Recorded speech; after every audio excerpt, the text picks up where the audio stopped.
Ассалаумалейкум ағайын. Америкадағы жігіт арнасына қош келдіңіздер. Мен сіздерге мына Лос-Анджелестің бір шетіндегі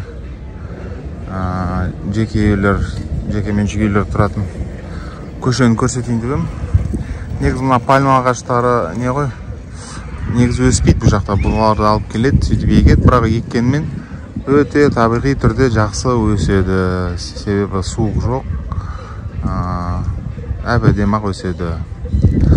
Ол бір. Одан кейін егерде біреулеріңіз байып кет Америкадан үй алам десеңіз, бір кеңес үйлер таңдаған кезде терезелерінде, есіктерінде темір тор бар ма, жоқ па, соны қараңыздар. Мысалы, қараңыз. Мен қазір сіздерге көрсетейін.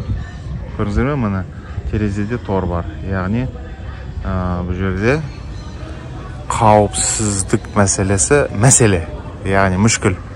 Өйткені егер мына жерде барлығы жақсы дұрыс болып жатса, онда ешкім ондай нәрсені қоймайтын еді.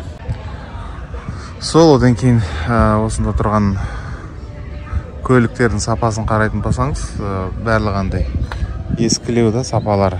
Көрдіңіздер ме? Бәрі ескі машина, ескі көлік. Яғни көп ақша табатын жер емес. Бірақ сонда да осындай үйлерде тұрады. Бұл енді үйлер мұражетінде келген шығар осыларға, тұрғындарға. Өйткені мына жерде жалақысы да жоғары болады негізі. Лос-Анджелестің қалаған жерінде жалақы жоғары болады. Сол. Ал мына жерде мұхит бар болғаннан кейін, мына осындай арбаларға қайықтарды салады, катер дейін, қайықтар бар ғой, соларды тасиды ары бер. Сол.